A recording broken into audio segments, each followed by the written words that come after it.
let's go to our series on New Zealand sporting history now. And today I'm joined by 5-time Commonwealth Games medalist Nigel Avery. He's one of the most versatile athletes New Zealand has ever produced. Began his sporting career in athletics, excelled in shot put and triple jump, then tried his hand at bobsleigh, competed with the national squad in that sport for 5 years before discovering weightlifting, which took him to the Olympic and Commonwealth Games. These days, Nigel leads the New Zealand Olympic team as the chef de mission and recently returned from Paris. Hi, Nigel. Hey, Jesse, how are you? Good. I'm so delighted to be talking to you, and I've got so many questions about Paris. But, mate, I didn't realise how much you'd got up to in your life. Were you just born to be a competitor, do you think? Oh, I think there's a little bit in that, but I guess the catalyst for me was watching John Walker win his gold medal in '76 Oh, in 1500 really? metres and thinking, wow. Yeah, I thought, wow, how cool would it be to go to Olympic Games? You know, I also fell in love with Nadia Comaneci at the same games. So I guess, 76 yeah, the Olympics was Montreal? Montreal. Yep. Yeah. What do you remember about that John Walker race? I think I just remember the families jumping up and down in front of the TV, you know, yelling and screaming for him. So that sort of euphoric kind of celebration with him, as many other, you know, Kiwis obviously did as well.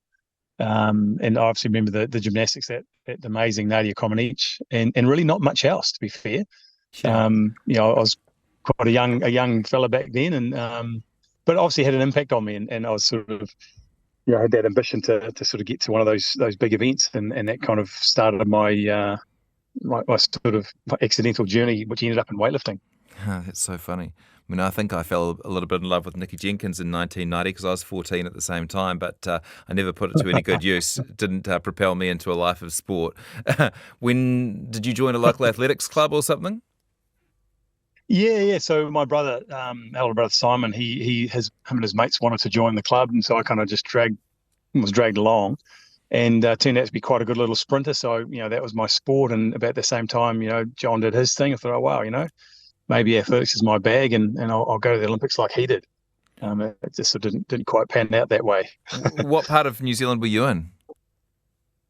So I grew up in Auckland in the East Coast Bays. Oh, great. Yeah, so Okay. that's sort of back when East Coast Road was the boundary between septic tank and town supply, and now it's probably the centre of the North Shore. Yeah. It's amazing the development that's happened up there. Funny you ended up in triple jump. I used to love triple jump at school. You don't hear too much about it these days. I mean, do they even still do it? Yeah, they do. There was actually World Athletics was going to there was a call for it to be banned, and so all the triple jumpers of the current and past got stuck in and said, no, it's a great event. You remember the famous Willie Banks? You know, he started that whole sort of clapping routine. And, Oh, yeah. it's a brutal event. You got to be a little bit nutty because if it goes a little bit wrong, it's quite a stressful kind of event on your joints and your body. And so you got to have a little bit of craziness there. Because it's a bit not of speed it's and not an explosiveness. even hop step jump, is it? It's those middle two steps go quite close together. Yeah, they can do, although they're generally spread out. But it's the hop is generally the biggest. The jump is the next, and the step in the middle is as you say, it's not quite as long. Okay. Well, you did pretty well at it. How far did you get?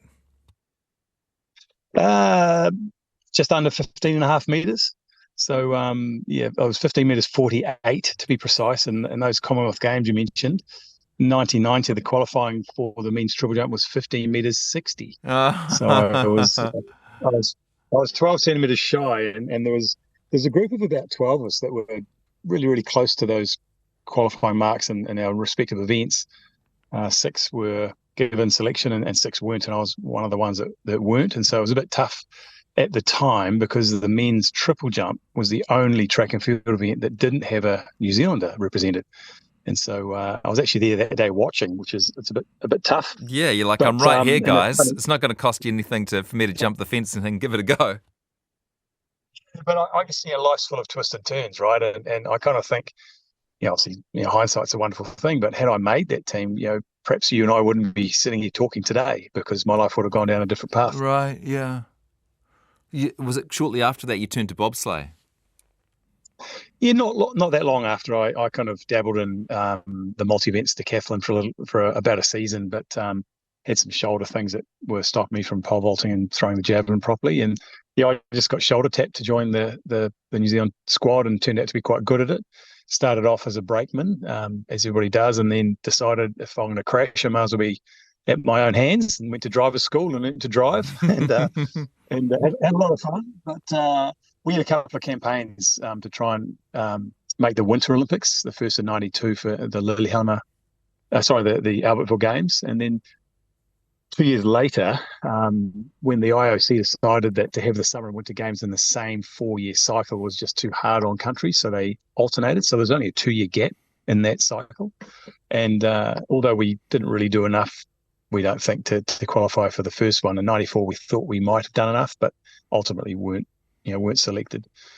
And it wasn't long after that I started to drive and realised that if you didn't have the proper financial backing, it was a very, very tough sport to be good at. Right. You had to live in North America or Europe. The sleds at that point were about 50,000 Deutschmarks, and so, and I guess the training for that did a lot of Olympic lifting, and I worked out at the Auckland Weightlifting Association gym at Gillies Ave with the other lifters, because I thought if I wanted to get good for bobsleigh, I'll train with the best in weightlifting. Yeah. And I kind of just went to the national champs one year to watch, can support them. I thought, hang on a second, I think I can do more than that. Gosh. and that's how I sort of fell into the sport of weightlifting. What age were you at that point? I was 29. Yeah. Late starter, eh? Very. But I guess because of that, I didn't have all the baggage that goes with being heavily invested in a sport for so long. I didn't know any of the competitors. I didn't know any of my, the people I was going to be coming up against. I had no mental barriers about what I could or couldn't lift, because almost every competition I was getting better and better, because I had a great base from all the speed and the explosiveness from triple jumping and shot putting.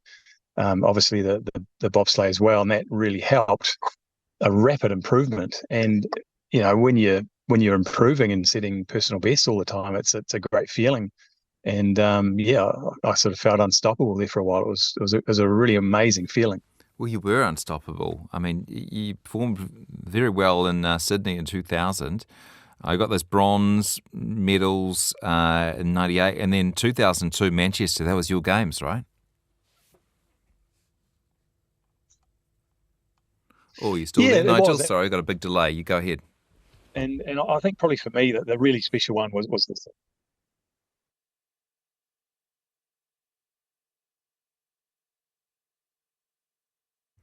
The big thing for me was teaching walk, and I sort of finally got. Yeah, can you hear me? Yeah, sorry, got all sorts of problems with our connection there. I think you've just got a really long delay, Nigel. So I'll stay out of the way, and you tell me the story of the 2002 Commonwealth Games in Manchester. Yeah, well, it was, I guess, a pinnacle event. For me, I was 35 years old, so definitely in the twilight of my career. So having an amazing experience in Sydney 2 years prior, getting to those games, 24 years after watching John Walker was a real highlight. But the Manchester Games was different in respect that, I was the favourite going in, and so all those sort of pressures that went along with that.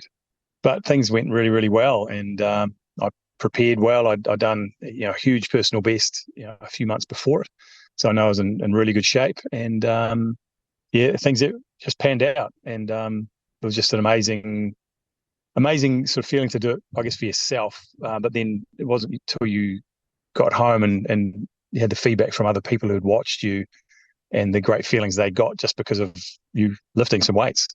It was quite humbling and just an amazing experience. And you got the honour of carrying the flag at the closing ceremony. How special was that?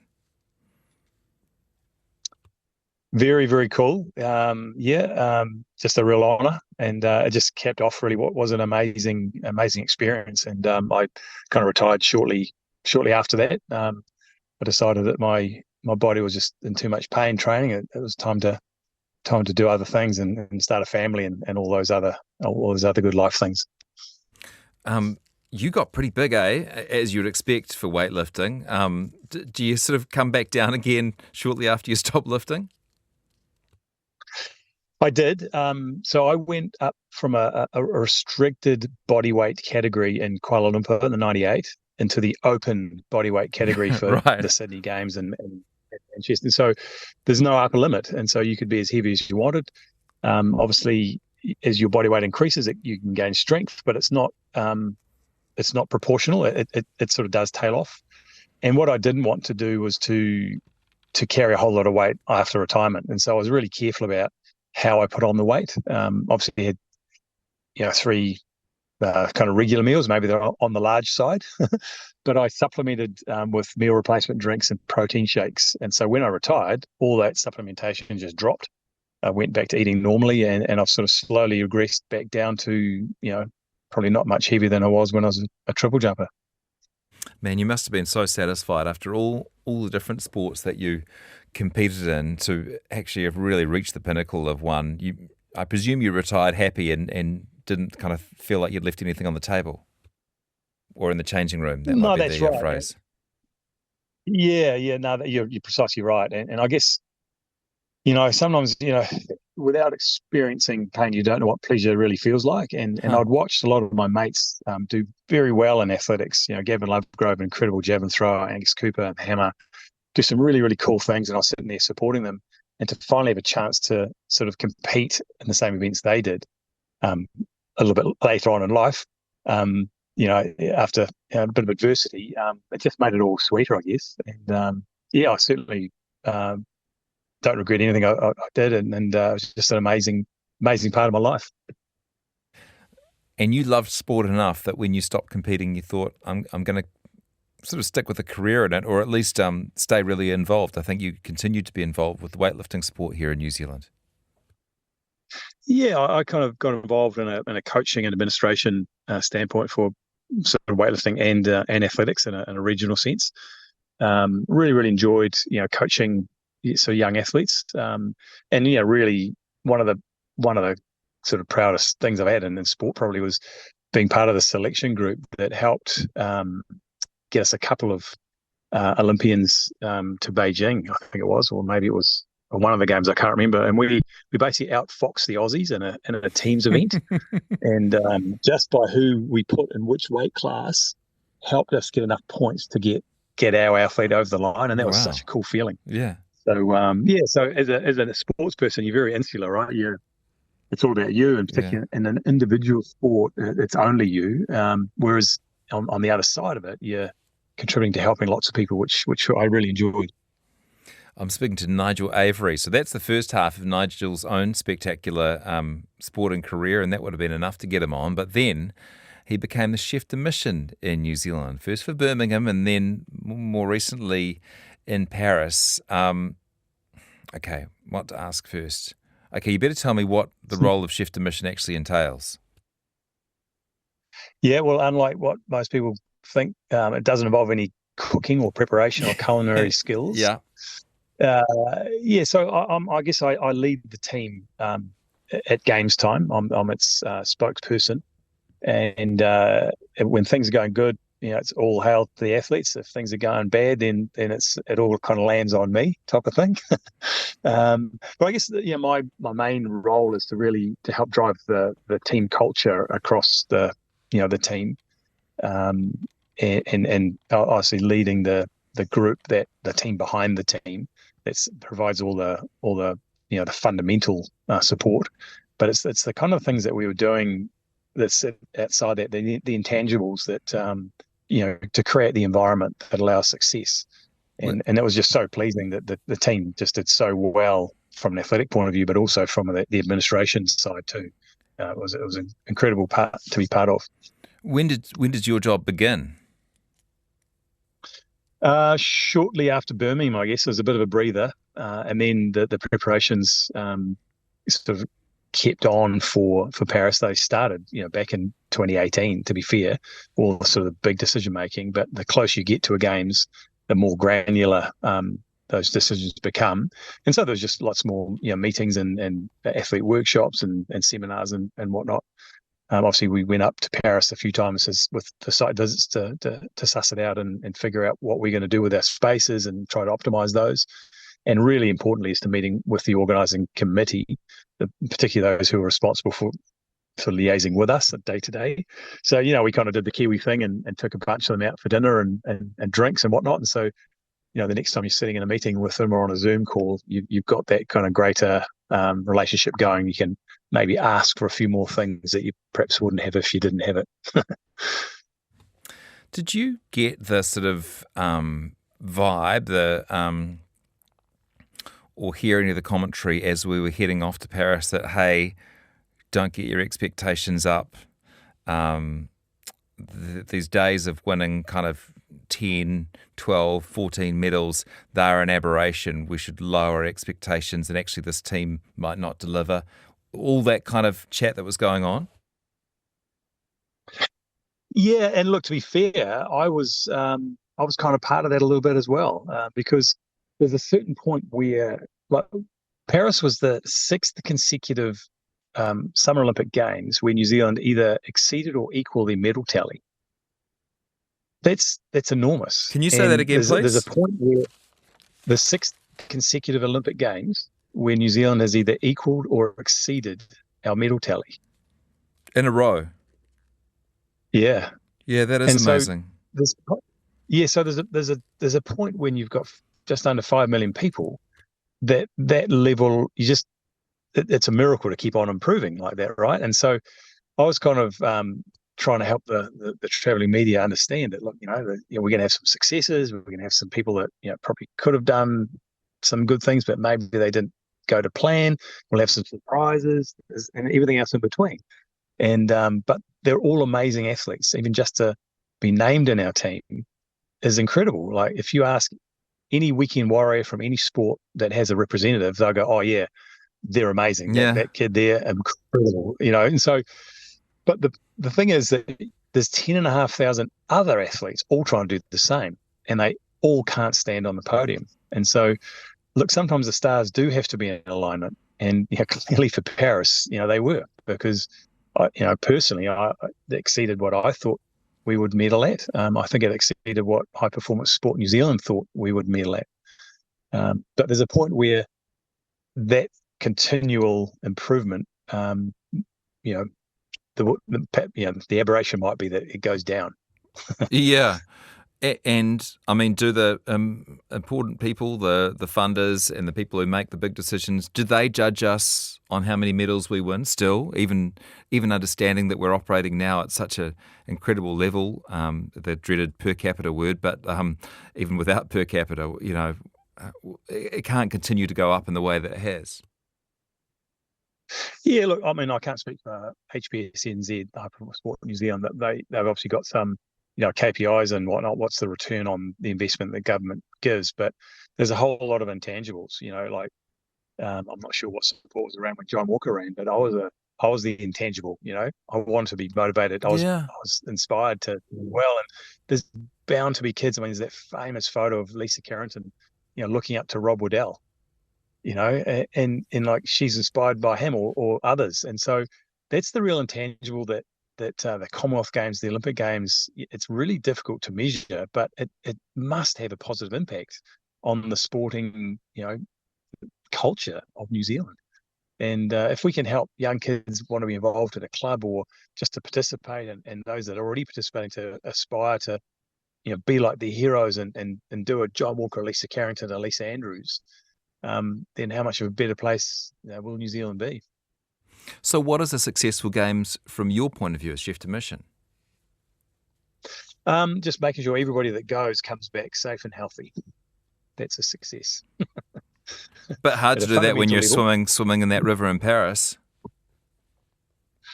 Yeah, look, I mean, in one of our site visits, we were toured around by a guy, a French triathlete. He just retired. And we swapped. We went over a few times over the sea, and I said, what do you guys think of the water quality? He goes, we have swum in worse. So it wasn't ideal. Any big city hosting an event like this, you'd have to say inner city water quality is, perhaps it's not pristine, is it? But I think they they managed to get over what could have been, pretty like a plan B. A duathlon wouldn't have been so good, and I think fortunately it just didn't rain as much as to. Okay, tell me what your other stresses were in Paris. Oh, geez, so I'm losing you, mate. Yeah, okay. I thought that might be the case. Do you have a backup number for Nigel? Okay. You there? Yeah, we'll hang up and we'll call you back for the next few minutes on phone. Nigel Avery is my guest on New Zealand Sporting History. He was the chef de mission in Paris and also a champion weightlifter. Coming up, Mary Holm, who has some fairly good news from the New Zealand Banking Association, which has done a bit of a survey of how New Zealanders use their banking. She's going to look at credit cards, the average monthly spend on credit cards. That might be interesting. Money and term deposits, which way that's going. And also fixed or floating. Take a guess. What percentage of mortgages do you reckon are on fixed and which are on floating? And actually there is a third category, a mix of fixed and floating. So that's three numbers. We'll tell you the answer with Mary Holm after 3 o'clock. We'll return to Nigel Avery now, who's on the phone. You can always rely on a cell phone. Well, that's not quite true, but probably less patchy than Zoom. What were your major stresses in Paris, Nigel? I guess early on we had, issues with freight and getting stuff in and out of the village. And there's a sort of bit of a moment there where some uniforms were being air freighted from New Zealand, and thought, shit, they're not going to arrive in time for some of the teams. So that was a bit stressful. Wow, yikes. Yeah, so transport was kind of our friend, but apart from that, it overall just ran really smoothly from our perspective. I mean, there's obviously all sorts of glitches that happen in these events because they haven't had a real good chance to test things, and so things were going wrong, but that was going wrong for everyone. And so we just worked with what we had and controlled with what we could control, and just carried on. You ever have to have a firm word to someone? No. That was obviously that's one of the things I was most worried about, is somebody behaving badly, and fortunately nothing. Well, at least I'm aware of. Everybody behaved really well, and I guess it's down to our culture and respect and integrity, two of the key pillars of our values, and we really pushed that pretty hard on everybody. But it was just an amazing group of people. They were just really cool human beings to be part of, and they were respectful and had high integrity, so it was great. Did you have rules, or was the only rule just to, use common sense? Yeah, look, so every athlete and team member signs an athlete agreement or a team member agreement, and in that has got our values, and so it's all part of that. And so there's sort of some, sort of fundamental kind of, things we expect people to do, and generally they were done and adhered to, but it's nothing draconian. But it's just about respecting that you're not the only person there, in particular when you've finished competition, and that others could still be going or haven't even started yet. So everybody was pretty mindful of that, so it worked out well. Does the Commonwealth Games have a future? I think it does. So clearly, it's going through a bit of a tumultuous period at the moment with Victoria pulling out as they did. But I think